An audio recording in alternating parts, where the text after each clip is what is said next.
Bismillahirrahmanirrahim. Assalamualaikum warahmatullahi wabarakatuh.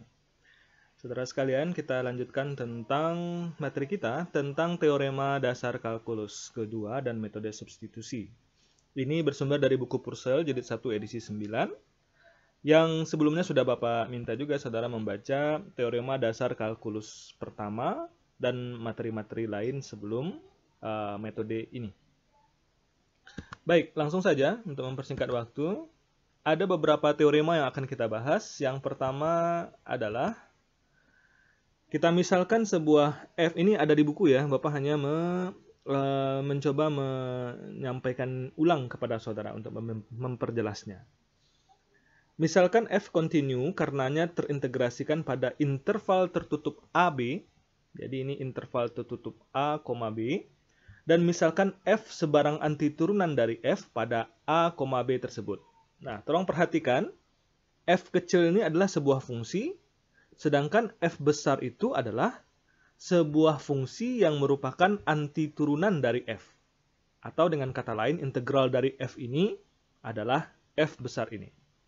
Jadi dalam penulisan yang tidak aware dengan menuliskan F kecil dan F besar, tolong hati-hati. Dalam teorema kita ini, F kecil adalah sebuah fungsi, dan F besar juga merupakan fungsi, tetapi fungsi F besar ini berasal dari antiturunan dari fungsi F kecil.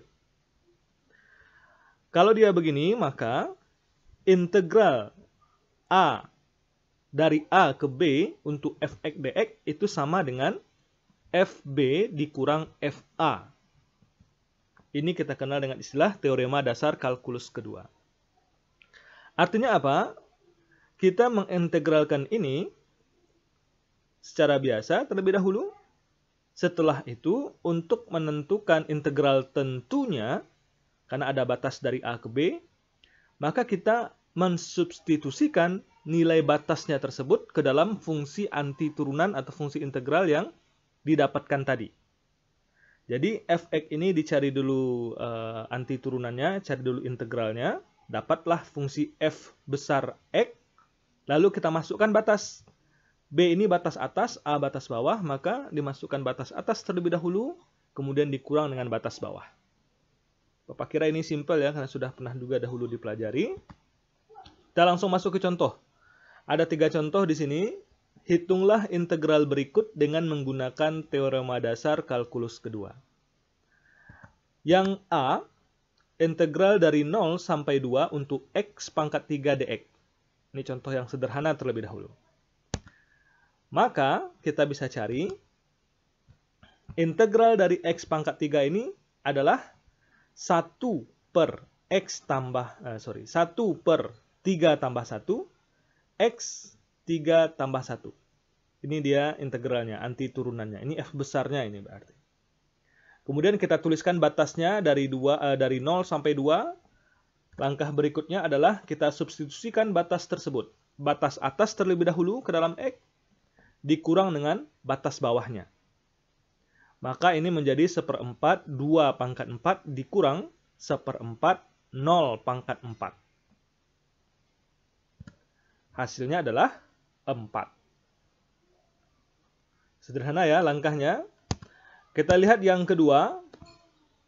Jika diberikan fungsi seperti ini, kita menghitung integral tentunya dengan batas dari 1 sampai 2, maka ini langkah Bapak tuliskan. X pangkat 3, 4X pangkat 3 ini integralnya adalah 3 tambah 1, 4. 4 per 4 X pangkat 4. Ditambah dengan, ini kan ada X pangkat 0 di sini. 0 ditambah 1 sama dengan 1. Dia menjadi 7 per 1 X pangkat 1. Secara sederhana langsung saja 7X. Batasnya kita tuliskan dari 1 sampai 2. Kita masukkan lagi batasnya, sehingga yang pertama ini menjadi 2 pangkat 4 ditambah 7 kali 2. Ini dia. Kemudian dikurang dengan, kita masukkan lagi batas bawahnya, substitusikan batas bawah ke X. 1 pangkat 4 ditambah 7 kali 1. Lalu kita proses, ini hasilnya ini, dan kita dapatkan hasilnya adalah 30 dikurang 8 sama dengan 22. Lihat langkahnya, diintegralkan seperti biasa terlebih dahulu, kemudian dimasukkan batas atas, dikurang dengan batas bawah. Sedangkan untuk contoh yang 1C, ini dalam fungsi trigonometri, silahkan saudara cari ini, tuliskan di kertas jawabannya, dan nanti di e-learning kita akan ada space untuk mensubmit seperti kuis yang kemarin ya. Nanti akan ada tempat untuk mensubmit kuis 1C.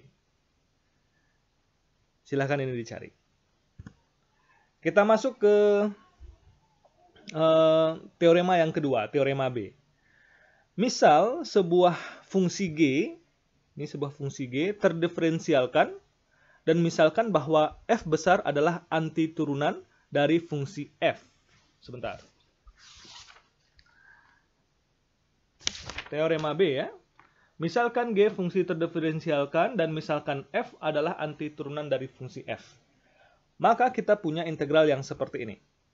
Ini kita sebut sebagai aturan substitusi untuk integral tak tentu karena batasnya belum diberikan. Nah, ini akan lebih mudah dipahami ketika kita menggunakan contoh soal nanti. Kalau ini kan lihat f fungsi f dari gx, bentuk ini, ingat, ini f bundaran g ya, dikali dengan g aksen x dx, maka hasil integralnya adalah antiturunan dari fungsi ini. Ditambah dengan konstanta, jangan lupa. Coba lihat contoh berikut. Ada 3 contoh juga. Dan seperti tebakan saudara, yang poin C nanti adalah kuis 2. Sebagai bukti kehadiran hari ini, silahkan kerjakan nanti dan diupload ke e-learning. Kita lihat contoh yang 2A. Dalam soal 3x tambah 2, akar dari 3x tambah 2 dx, disuruh kita cari integralnya. Maka kita misalkan U kita adalah 3x tambah 2. Lalu turunan U itu apa? 3 dx. Karena turunan 2, 0 ya. 3 dx. Kita lihat dalam soal kita yang ada cuma dx. Untuk menghilangkan 3 tentu kita sama-sama bagi kedua ruas dengan angka 3. Maka di sini menjadi sepertiga du sama dengan dx. Kita lihat integral akar dari 3x tambah 2 dx sama dengan kita transform bentuknya. Integral ini berarti integral u, sedangkan dx sama dengan sepertiga du. Terus ini akan disamadengankan dengan sepertiganya kita bawa ke depan, u-nya kita berubah bentuk seperti ini. Ini hanya untuk mempermudah sebenarnya. Lihat. Nah, u pangkat 1/2 ini, integralnya adalah 1/2 ditambah 1, bawa ke bawah, 1/3/2, u pangkat 3/2. Bapak rasa ini sudah tahu ya cara datangnya dari mana, tidak usah kita perpanjang.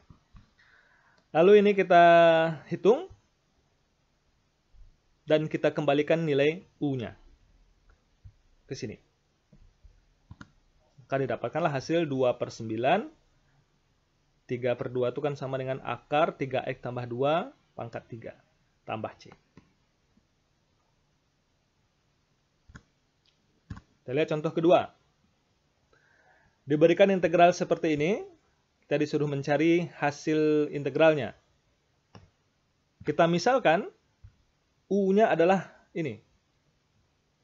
Nah, kita harus pandai-pandai mencari pemisalan u ya. U-nya adalah ini, maka turunan du-nya bagaimana? Nah, ini kan bisa dibuat x pangkat 2 tambah 4 pangkat setengah. Setengah ditambah 1 hasilnya adalah 3/2. Dikalikan dengan ini, lalu pangkatnya dikurang 1. Lalu diturunkan ini. Ingat aturan rantai. Bagaimana menurunkan ini dalam aturan rantai. 2x dx. Lalu kita lihat, ini dirubah bentuknya Kalau dia negatif di bawah ke bawah dijadikan pecahan berarti pangkatnya jadi positif kan? Tinggallah dia 3x dx. Duanya habis. Duanya habis.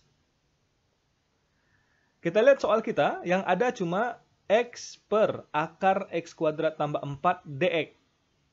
Maka kita coba merubah ini menjadi bentuk yang ada di dalam soal kita. 3-nya dibawa ke sebelah menjadi sepertiga, di sini habis. Sepertiga du sama dengan tinggal di sini x per x kuadrat tambah 4 dx. Kalau kita lihat sudah sama dengan yang di sini. X per akar x kuadrat tambah 4 dx. Nah, ini nanti menjadi sin u. Maka kita bisa langsung ke proses kita. Ini maaf ya, tanda salah ini, tanda birunya ini harusnya di seluruhnya ini. Akarnya juga biru. Sedangkan yang di bawah ini harusnya hijau.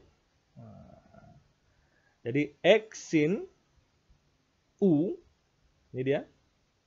Sedangkan x per akar x kuadrat tambah 4 dx itu sudah menjadi sepertiga du. Bentar, kita rubah sekarang saja. Supaya tidak meragukan, maka ini kita rubah langsung di sini. Ini adalah yang di bawah ya, yang di bawahnya adalah hijau. Ini kita ganti dengan warna hijau.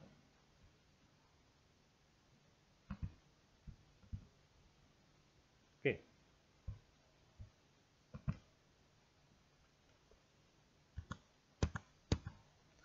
Nah, lihat. X per akar x kuadrat tambah 4 dx ini sama dengan sepertiga du. Maka soal ini menjadi integral sepertiga sin u du. Sin u, ini semua yang warna hijau adalah du, diganti dengan sepertiga du. Ya, kita tinggal mengintegralkan ini. Integral sin adalah min cos. Nah, ingat. Maka hasilnya adalah min sepertiga cos. U-nya kita kembalikan. X kuadrat tambah 4 diakarkan. Nah, 2C untuk saudara kerjakan sebagai kuis 2. Silahkan kerjakan 2C ini di kertas, lalu fotokan kertasnya, submit ke e-learning. Satu lagi teorema kita, teorema C. Ini adalah aturan substitusi untuk integral tentu. Tidak jauh berbeda dengan yang tadi. Namun yang perlu diperhatikan di sini adalah batasnya, kalau kita menggunakan integral substitusi untuk integral tentu ini, A, B di batas awal harus diganti dengan menyesuaikannya kepada pemisalan kita untuk di penyelesaiannya.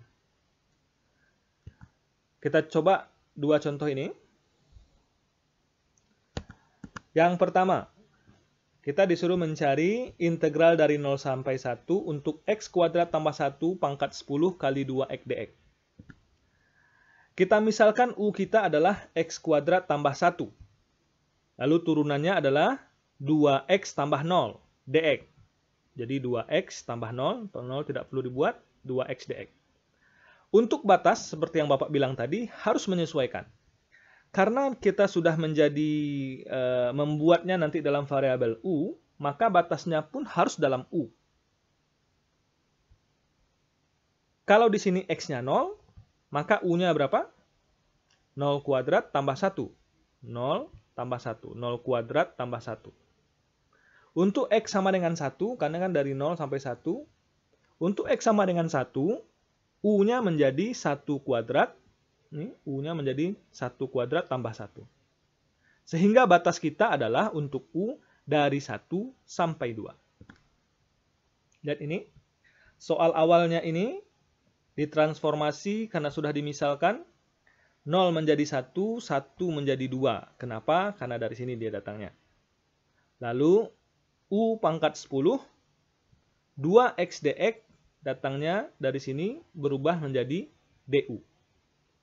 Sehingga soal ini dimodifikasi menjadi integral 1 sampai 2 u pangkat 10 du. Du ini adalah 2x dx. Kenapa dia 2x dx? Karena diturunkan dari U. Lalu kita integralkan U ini 1/11 U pangkat 11. Itu cara yang biasa ya. Lalu dituliskan batasnya dari 1 sampai 2. Tinggal disubstitusikan batas atas terlebih dahulu. Oh, sorry, ini 2 kali ya ditulis. Maaf. Batas atas terlebih dahulu, 1/11, 2 pangkat 11, dikurang. Batas bawahnya kemudian 1/11, 1 pangkat 11. Kemudian kita hitung, dapatlah hasil 2047/11.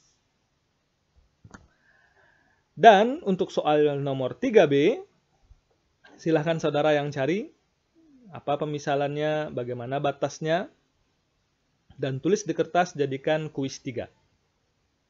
Selamat bekerja. Mohon maaf, terima kasih. Assalamualaikum warahmatullahi wabarakatuh.